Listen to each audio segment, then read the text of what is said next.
Thank you for the very nice introduction. I want to thank the usual cast of characters here. And I also want to make special note of the tireless efforts of Dr. Madhav Pulapati here in bringing photonics into the Hyderabad and Telangana area. And the government of Telangana has been very, very gracious and generous trying to help us move on here. So I'm part of a little company. I appreciate the earlier discussion on silicon photonics, and we have a particular take on that as well. And I'm going to sort of compare this to your National Supercomputer Initiative, National Supercomputer Mission, I believe you call it. We have in the United States, a similar effort, and everywhere that's trying to get to exascale has similar efforts. And that's basically to deliver 100 times the performance of the current 10 petaflop machines, so you get up to exascale, representing government needs. Now, here's the thing, a lot of the processors these days are not really designed for real-life problems that are large government problems. That is, this is expected to get worse too because of these sparse data algorithms, adaptive grid formulations.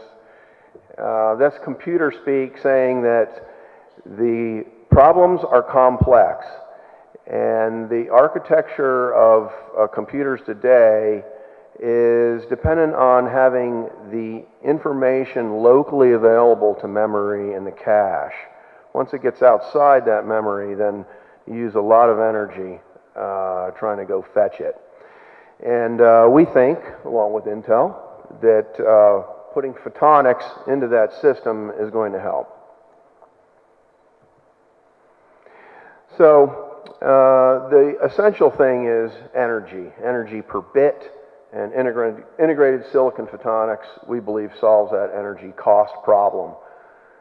We believe that current COTS processors, commercial over-the-shelf processors, are kind of a barrier to integrated silicon photonics, and that the architecture may need to change. But it's not just government uses, business, digital manufacturing, any kind of forecasting. There's an increasing use of high-performance computing and modeling and simulation, and worldwide, supercomputer use is oversubscribed because there's more to do with them than we currently have assets to do it.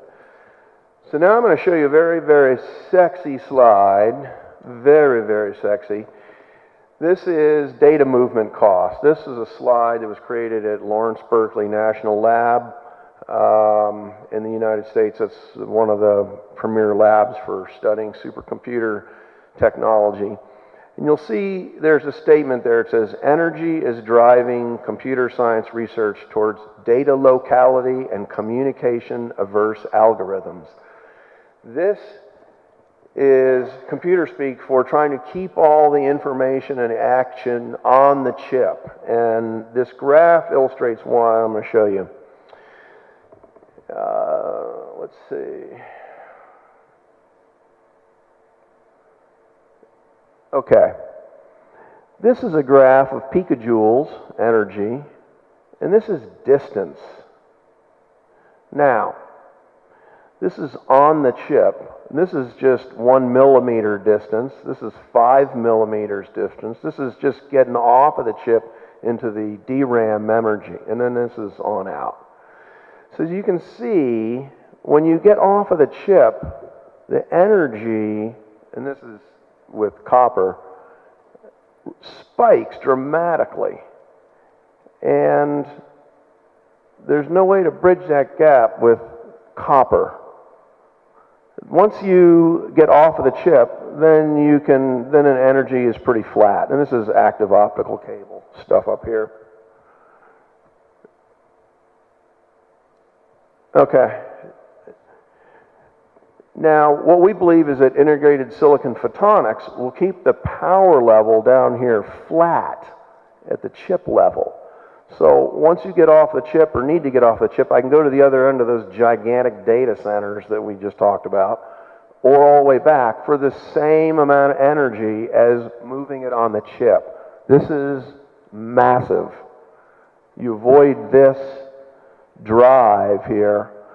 Now, in reality, every program and almost all applications require data to come off the chip. You require to go fetch data and memory, etc. So you run into this problem, and this is what silicon photonics should solve.